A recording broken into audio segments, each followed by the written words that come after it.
Welcome to Tea Time with the Mole, the history podcast where we dig deep into the past, one story at a time.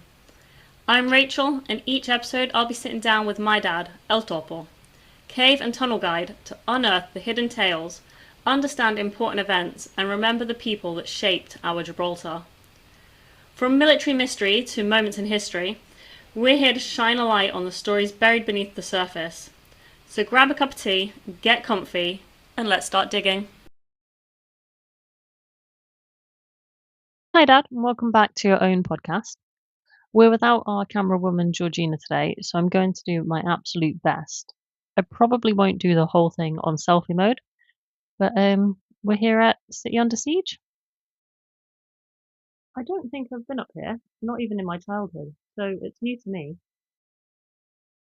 I can't believe that we've never been. You probably have, because I've spent a lot of time here over the years. One of those occasions you must have been with us. It looks all new to me, and it looks old, but it's something Ah. I've never seen before. I know what you mean. And yeah, we can have a look around together, and you can show us all, yeah? Yeah, it's probably one of the oldest British structures on the rock. That's how old it is. And the three rooms up here that we're going to see, I'm very excited by what's been done, because the team at Rightech have turned this around, and it's now well worth a visit. Why it was never done to this level before, I don't know, but it's really good to see it as it is now.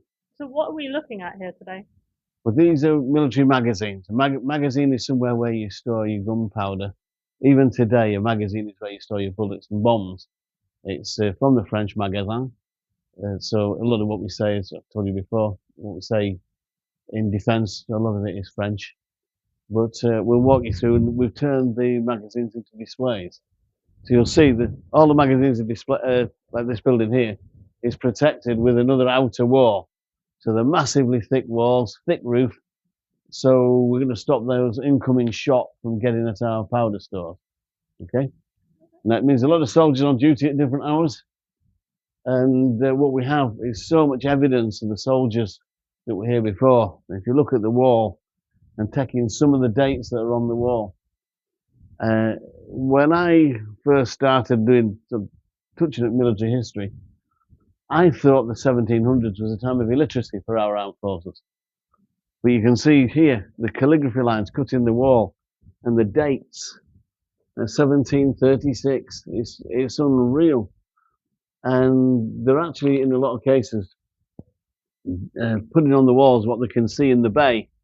So there's a lot of ships have been carved into this wall. Yeah, you'll see dates everywhere. And some of the names are superb. There's one on this wall here, look. If you see here, this Charles Cooper.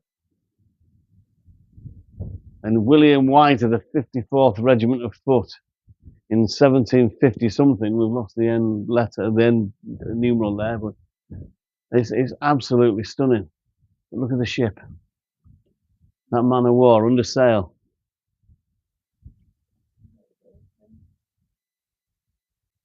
Okay, come on, let's have a look in the first magazine. Just be careful of this little step as you come inside.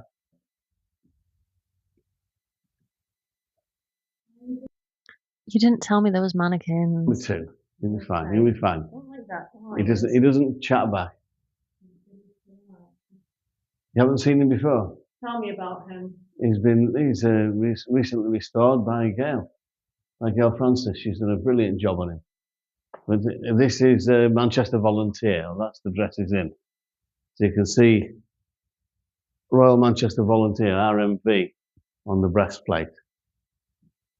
And it's quite a good mannequin. The weapon he's carrying is the Longfield Pattern Brown Bess. So it's a musket of that era.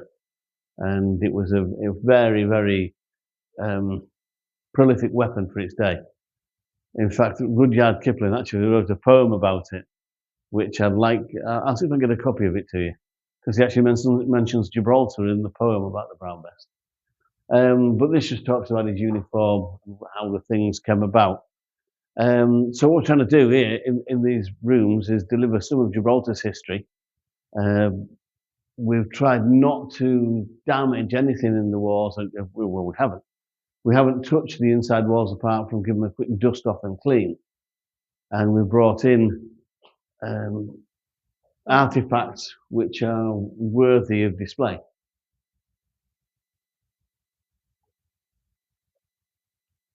So if I remember correctly, this is something that you recently cleaned up? That's right. It's a half mortar shell. It's a fragment of a bomb, basically. And we have reason to believe that they may have been manufacturing these here locally. Well, that's been fired here. That's come from Jimena de la Frontera, most likely. Okay. Put together in Jimena and fired at us. And we believe what they were doing in the courtyard here was they had a furnace, bringing in cannonball pieces, melting them down again to form their own shot to return. Because we found evidence of what's called metal slag. Slag is what comes off. It's the remnants of metal when you've finished smelting something. The brass or bronze, should I say, nails that you see here, typical for magazines and used because you don't want sparks inside a magazine. So you can't use cast iron nails and things because the metal is just going to spark when somebody touches it. Where these, you don't get spark off metal, off bronze, you don't get spark off brass.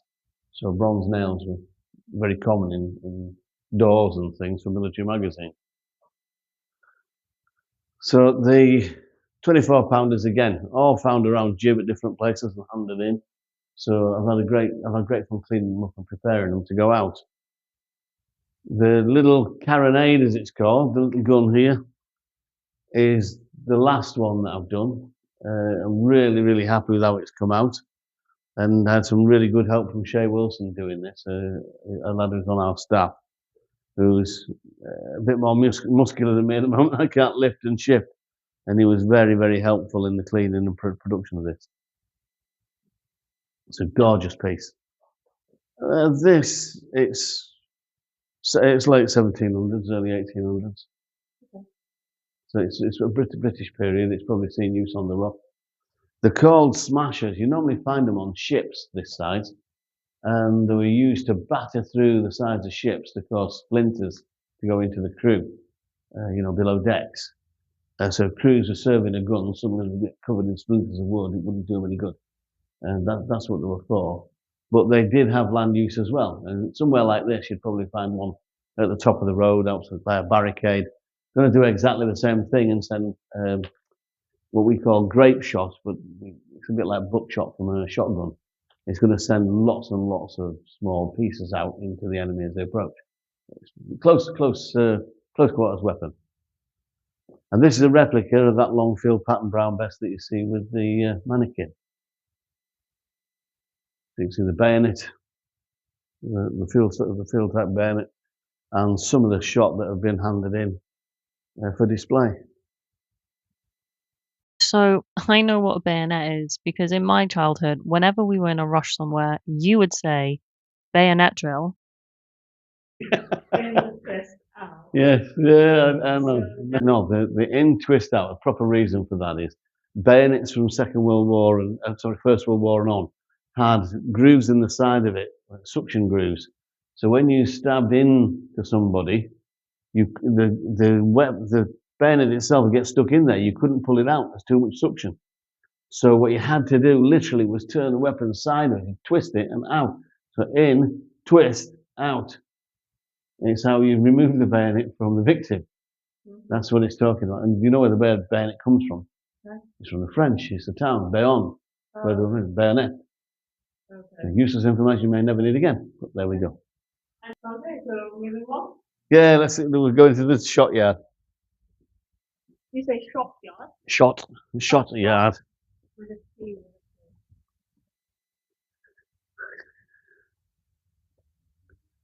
And just so you're warned off, there's another mannequin in the corner.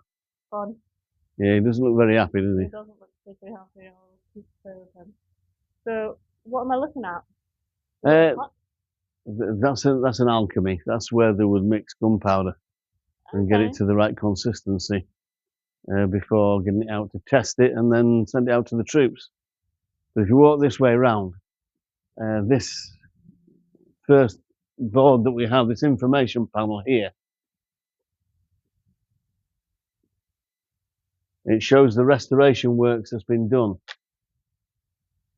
So you're going to be, if you come and have a look, you'll see you've got what the site looked like as an aerial shot before we started the restoration. So you can see the state of the roofs, and all these tiles have been taken off, individually cleaned and put back in place. Obviously there wasn't enough tiles to do it all, so we had to get a very, very close match to do the others. This building had entirely fallen apart. As you can see, it didn't even have a roof on it. So we've re-roofed it, and where the walls are missing, there's been a sympathetic restoration to make it fit again and make the building fit for purpose. So keeping it as authentic as Absolutely. possible to the period. Yes. Amazing. Yeah, it's as I say, it's been an exciting project to be a part of, even if it was a little part. We actually found a shot in the floor in here. When you look in the floor, you'll see metal slag everywhere. So you'll see this here. This is the remains of smelting. All across here, you'll see big lumps of metal. So look where the foundry's been in use and metal's been splashing. That's what happens. Okay. But if you look at this panel, this particular panel shows you what we found in the ground here.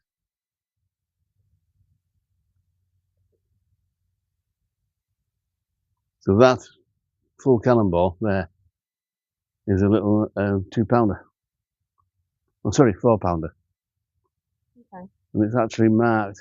When you look at it closely, you can see the British broad arrow on it, which is a proofing mark for ammunition of that period. So lots of things going on in this yard in terms of production of shot.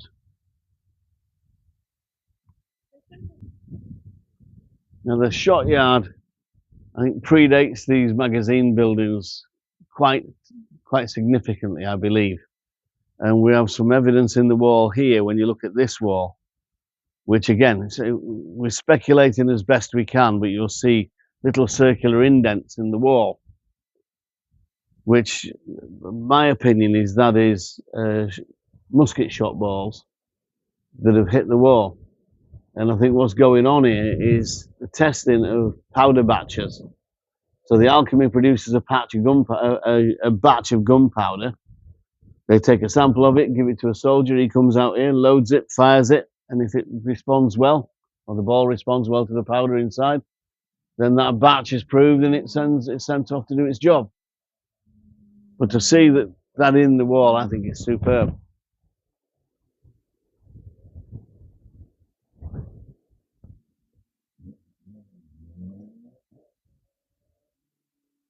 And what really surprises me, as I say, when you look at these walls, is the standard of the writing of soldiers that are writing with a bayonet. I was just wondering about that because some of them look almost stamped or stenciled. They're superb, aren't they? Look at Charles Smith there, or Chas Smythe, I should say. But the really nice ones are across this side. You'll see a Watson in 1793, Watson 51, which means he's got 51 after his name because there'll be more than one Watson in that unit. Okay. So 51's there to identify him against the others. And you hit the 43rd, which is the Monmouthshire Regiment. So they're marks in the wall. Above that, you've got the Royal Artillery, J. Farrer. And then that William Brown, you can't read all of it as it comes across. It says William Brown. The date, I think, is 1778. And then after it, it says Royal Irish. Yeah, I can see that. It might not come up on the camera, but yeah, I can see that, Royal Irish. And then you'll see 100 in the wall down there. Yeah. And 100 here. Now, the 100th of foot was the Prince of Wales Royal Canadian Fusiliers. And I had to look them up, but yes, they served in Gibraltar, not through the siege, but they served here, so they obviously spent a bit of time on guard and putting their names in the wall.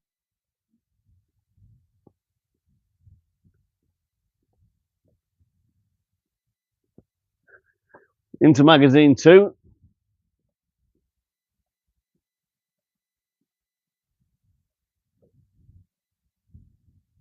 Again, careful with the step.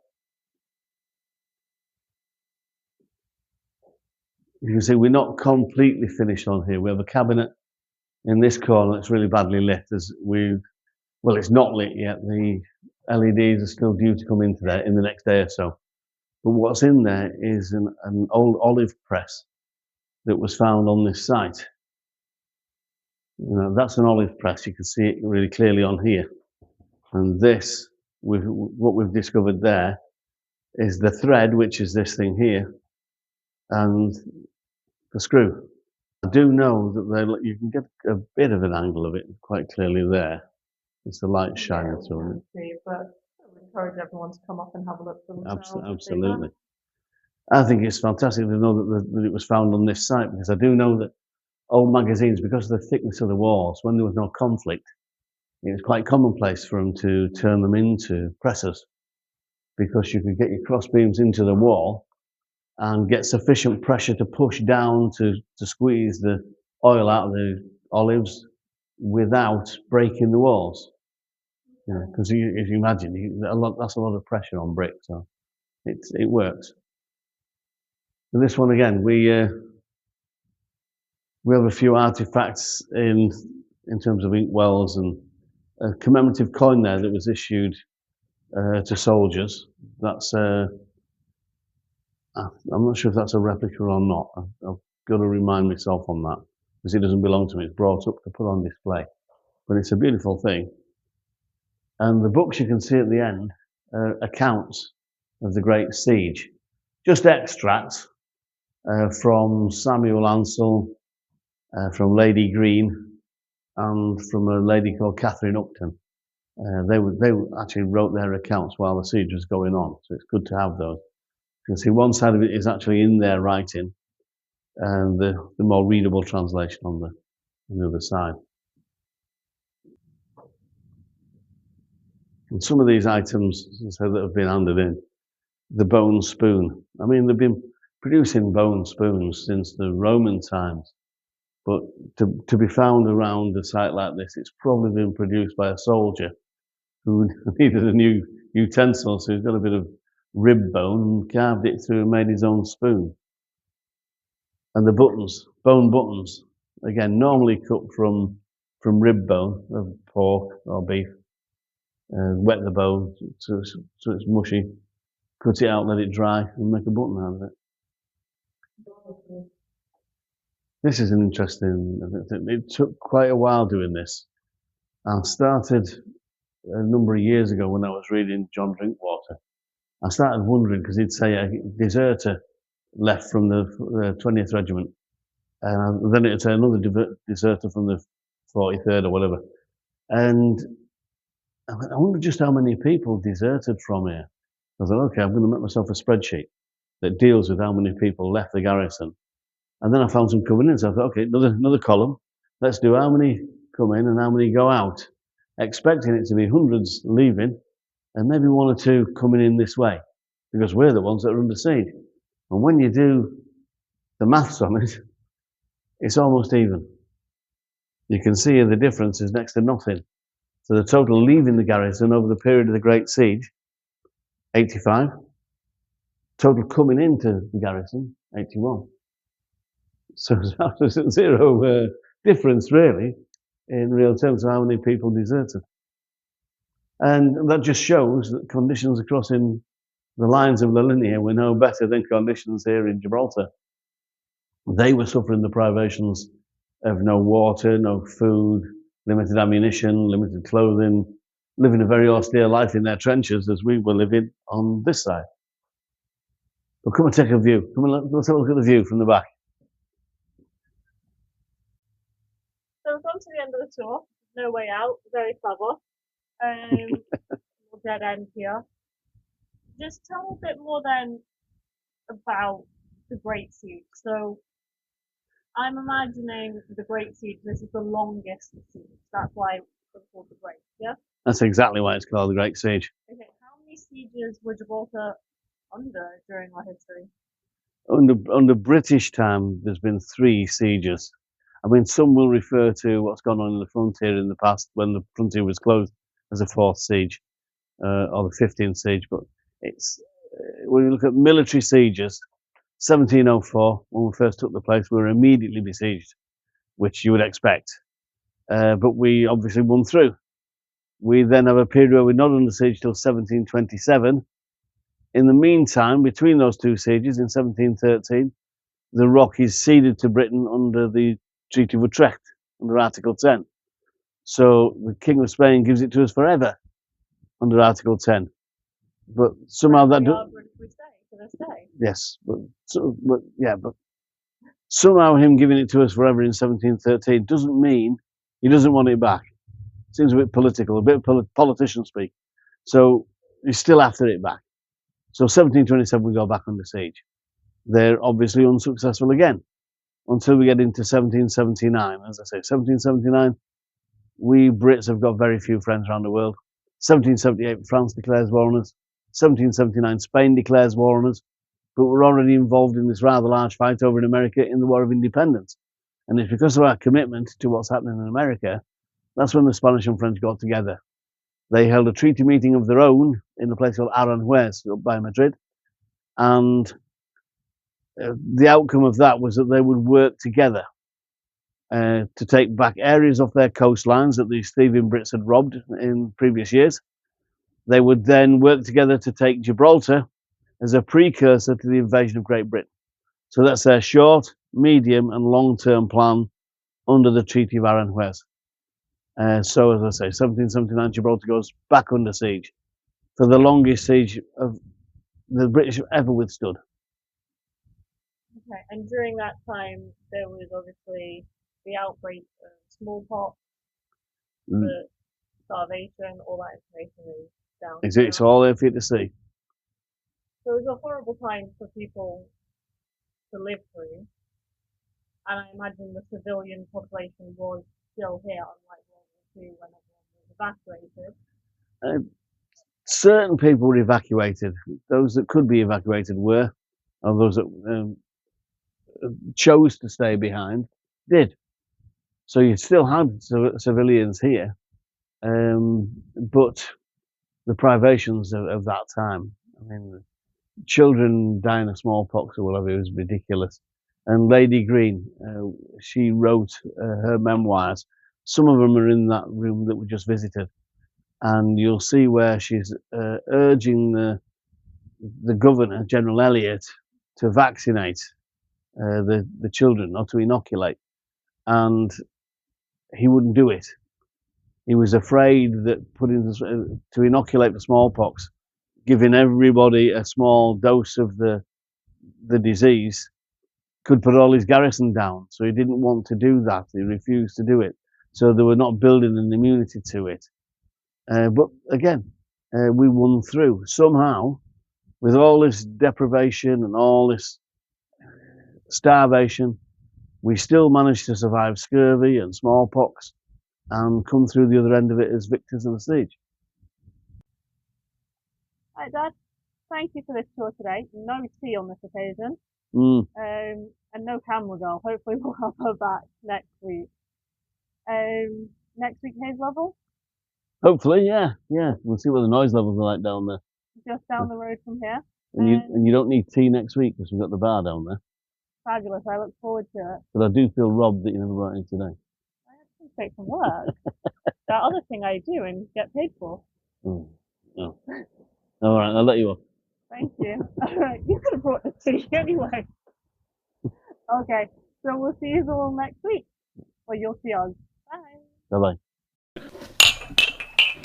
Thanks for listening to Tea Time with the Mole, with me, Rachel Jackson, and my dad, Pete Jackson. We look forward to talking to you again next week.